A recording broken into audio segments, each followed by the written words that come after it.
ओम नमो नारायण। आज सुनिए वैशाख मास की 8वीं कथा। यमराज जी ने ब्राह्मण को कथा सुनाते हुए कहा कि हे ब्राह्मण, पूर्व काल की बात है। महिरथ नाम से विख्यात एक राजा हुआ करते थे। उन्हें अपने पूर्व जन्म के पुण्यों के फल स्वरूप प्रचुर ऐश्वर्य और सुख संपत्ति की प्राप्ति हुई थी। परंतु राजा राज्य लक्ष्मी का सारा भार मंत्री पर रखकर स्वयं विषय भोग में आसक्त हो रहे थे। वे ना तो प्रजा की ओर दृष्टि डालते और न ही धन की ओर। यहाँ तक कि राजा धर्म और अर्थ से भी धीरे धीरे विमुख हो रहे थे। उनकी वाणी और उनका मन कामिनियों की क्रीड़ा में ही आसक्त था। राजा के पुरोहित का नाम था कश्यप। जब राजा को विषयों में रमते हुए बहुत दिन व्यतीत हो गए, तब पुरोहित ने मन में विचार किया, जो गुरु मोहवश राजा को अधर्म से नहीं रोकता, वो भी उसके पाप का भागीदार बनता है। यदि समझाने पर भी राजा अपने पुरोहित के वचनों की अवहेलना करता है, तब पुरोहित निर्दोष हो जाता है। उस दशा में राजा ही उन सारे दोषों का भागीदार बन जाता है। ऐसा सोचकर उन्होंने राजा से धर्मानुकूल वचन कहे। गुरु कश्यप ने राजा से कहा, हे राजन, मैं तुम्हारा गुरु हूं, अतः धर्म और अर्थ से युक्त मेरे वचनों को सुनिए। राजा के लिए सबसे बड़ा धर्म होता है कि वह अपने गुरु की आज्ञा का पालन करे। गुरु की आज्ञा का आंशिक पालन भी राजाओं की आयु, लक्ष्मी और सुख को बढ़ाने वाला होता है। हे राजन, तुमने दान के द्वारा कभी ब्राह्मणों को तृप्त नहीं किया, भगवान श्री विष्णु की आराधना नहीं की, कोई भी व्रत, तपस्या अथवा तीर्थ भी नहीं किया। हे महाराज, कितने दुख की बात है कि तुमने काम के अधीन होकर कभी भगवान का नाम भी स्मरण नहीं किया। अबलाओं की संगत में पड़कर विद्वानों की संगति नहीं की। जिसका मन स्त्रियों ने हर लिया, उसे अपनी विद्या, तपस्या, त्याग, नीति और विवेकशील चित्त से भला क्या लाभ हुआ। एकमात्र धर्म सबसे महान और श्रेष्ठ होता है राजन, जो मृत्यु के बाद भी साथ जाता है। शरीर के उपभोग में आने वाली जितनी भी वस्तुएं हैं, वे सब तो यही नष्ट हो जानी हैं। धर्म की सहायता से ही मनुष्य दुर्गति से भी पार हो जाता है। हे राजन, क्या तुम नहीं जानते, मनुष्यों के जीवन का विलास जल की उत्ताल तरंगों के समान चंचल और अनित्य है। जिनके लिए विनय ही पगड़ी और मुकुट होता है, सत्य और धर्म ही जिनके कुंडल हैं और त्याग ही जिनके कंगन हैं, उन्हें जड़ आभूषणों की भला क्या आवश्यकता आन पड़ी। मनुष्यों के निर्जीव शरीर को काठ और ढेले के समान पृथ्वी पर फेंक कर उसके बंधु बांधव मुंह फेर कर चल देते हैं। केवल धर्म ही है जो उसके पीछे पीछे साथ जाता है।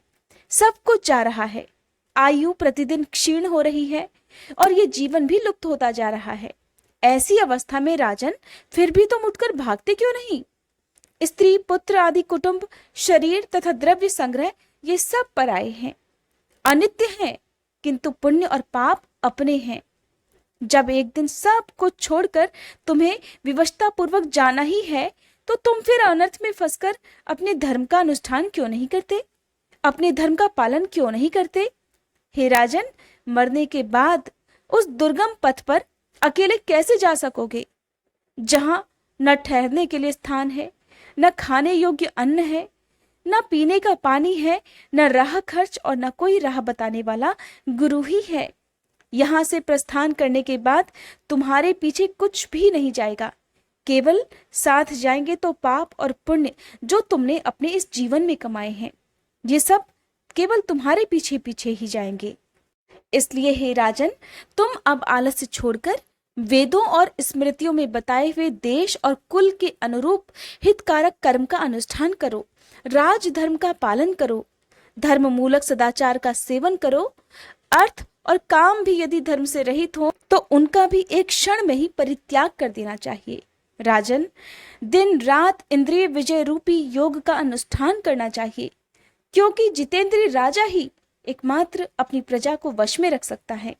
लक्ष्मी अत्यंत प्रगल्भ अर्थात चतुर रमणी होती है, जो कि कटाक्ष के समान चंचल होती है। विनय रूपी गुण धारण करने से ही वो राजाओं के पास दीर्घ काल तक ठहर पाती है। जो अत्यंत कामी और घमंडी होते हैं, जिनका सारा काम बिना विचारे ही होता है, उन मूर्ख राजाओं की संपत्ति उनकी आयु के साथ ही नष्ट हो जाती है। व्यसन और मृत्यु इनमें व्यसन को ही सबसे ज्यादा कष्टदायक बताया गया है।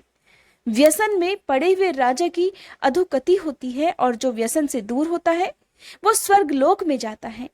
राजन, व्यसन और दुख विशेषतः काम से ही उत्पन्न होते हैं। अतः सबसे पहले काम का परित्याग करो। पापों में फंस जाने पर वैभव और भोग स्थिर नहीं रहते, वे शीघ्र ही नष्ट हो जाते हैं। चलते, रुकते, सोते, जागते समय भी जिसका मन विचारों में संलग्न नहीं रहता, वो जीते जी मरे के समान होता है। विद्वान पुरुष सदा विषय चिंता छोड़कर समतापूर्ण, स्थिर और व्यवहारिक युक्ति से परमार्थ का साधन करते हैं। मनुष्य का मन तो एक बालक की तरह चंचल होता है, अतः उससे बलपूर्वक काम लेना चाहिए। हे राजन, धर्म के तत्वदर्शी वृद्ध पुरुषों की बुद्धि का सहारा लेकर पराबुद्धि के द्वारा अपने कुपथगामी मन को वश में रखना चाहिए। लौकिक धर्म, मित्र, भाई बंधु, हाथ पैरों का चलाना, देशांतर में जाना, शरीर से क्लेश उठाना और तीर्थ के लिए प्रयास करना आदि कोई भी परम पद प्राप्ति में सहायता नहीं कर सकते। केवल परमात्मा में मन लगाकर उनका नाम जप करने से ही उस पद की प्राप्ति संभव है। इसलिए राजन, विद्वान पुरुष को उचित है कि वह विषयों में प्रवृत्त हुए मन को रोकने के लिए ही प्रयास करे, और इस प्रकार प्रयास करने से वह अवश्य ही वश में हो जाता है। यदि मनुष्य मोह में पड़ जाए, स्वयं विचार करने में असमर्थ हो जाए, तो उसे चाहिए कि वह विद्वान सुहृदों के पास जाकर प्रश्न पूछे। वे पूछने पर यथोचित कर्तव्य का उपदेश अवश्य देते हैं।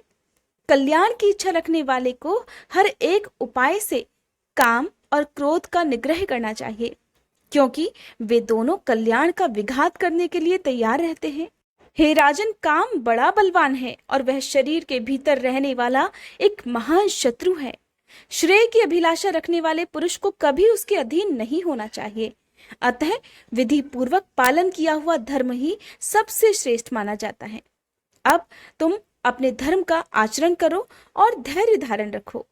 ये श्वास बहुत चंचल है, जीवन उसी के अधीन है, और ऐसी स्थिति में भी भला कौन मनुष्य धर्म के आचरण में विलंब करेगा। राजन, ध्यान पूर्वक सुनो। जो वृद्धावस्था को प्राप्त हो चुका है, उसका मन भी इन निषिद्ध विषयों की ओर से नहीं हटता। हाय, ये कितने शोक की बात है। हे पृथ्वीनाथ, इस काम के मोह में पड़कर तुम्हारी सारी उम्र व्यर्थ बीत गई।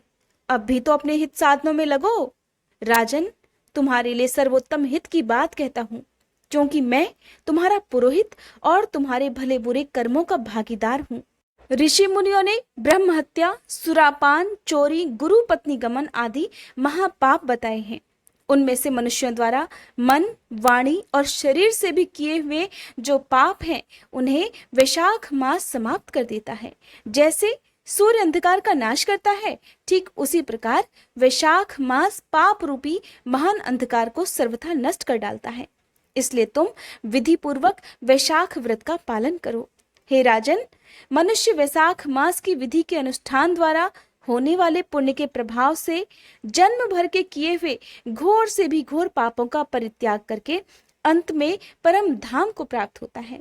इसलिए हे राजन, तुम भी इस वैशाख मास में प्रातः स्नान करके विधि पूर्वक भगवान मधुसूदन की पूजा करो। जिस प्रकार कूटने छांटने की क्रिया से चावल की भूसी छूट जाती है, मांजने से तांबे की कालिख दूर हो जाती है, ठीक उसी प्रकार शुभ कर्मों का अनुष्ठान करने से पुरुष के अंतःकरण का मल भी धुल जाता है। राजा ने कहा, सौम्य स्वभाव वाले गुरुदेव, आपने मुझे वह अमृत पिलाया जिसका आविर्भाव समुद्र से नहीं हुआ है। आपका वचन संसार रूपी रोग का निवारण तथा दुर्व्यसनों से मुक्त करने वाला द्रव्य भिन्न औषध है, और आपने कृपा करके मुझे आज इस औषध का पान कराया है। हे विप्रवर, सत्पुरुषों का समागम मनुष्यों को हर्ष प्रदान करने वाला, उनके सभी पापों का नाश करने वाला और जरा मृत्यु का अपहरण करने वाली संजीवनी बूटी के समान है। इस पृथ्वी लोक पर जो जो मनोरथ दुर्लभ माने गए हैं, वे सब यहाँ साधु पुरुषों के संग से प्राप्त हो जाते हैं। जो पापों का अपहरण करने वाली सत्संग की गंगा में स्नान कर चुका हो, उसे दान, तीर्थ सेवन, तपस्या और यज्ञ करने की क्या आवश्यकता है। हे प्रभु, आज के पहले मेरे मन में जो जो भाव उठते थे, वो सब केवल काम सुख के प्रति लोभ उत्पन्न करने वाले थे। परंतु आज आपके दर्शनों से और आपके वचन सुनने से उनमें विपरीत भाव आ गया है। मूर्ख मनुष्य एक जन्म के सुख के लिए हजारों जन्मों का सुख नष्ट कर डालता है और विद्वान पुरुष एक जन्म से ही अपने हजारों जन्म बना लेते हैं। हाय हाय, कितने खेद की बात है कि मुझ मूर्ख ने अपने मन को सदा काम जनित रस के आस्वादन सुख में ही फंसाए रखने के कारण कभी कुछ भी आत्मकल्याण का कार्य नहीं किया। अहो, मेरे मन का ये कैसा मोह है जिससे मैंने स्त्रियों के फेर में पड़कर अपनी आत्मा को घोर विपत्ति में डाल दिया, जिसका भविष्य अत्यंत दुखमय है और जिससे पार पाना अत्यंत ही कठिन है। हे भगवान, आपने स्वतः संतुष्ट होकर अपनी वाणी से आज मुझे मेरी स्थिति का बोध करा दिया। अब उपदेश देकर मेरा उद्धार कीजिए। पूर्व जन्म में मैंने कोई पुण्य किया होगा जिससे आपने मुझे बोध कराया है। विशेषतः आपके चरणों की धूलि से आज मैं पवित्र हो गया। वक्ताओं में श्रेष्ठ, अब आप मुझे वैशाख मास की विधि भी बताइए। हरे कृष्णा। इसके आगे का वर्णन आप अगले अध्याय में सुनेंगे। अगर आज की ये वीडियो आपको पसंद आई हो तो कमेंट बॉक्स में कृष्ण भगवान की जय जरूर लिखिएगा।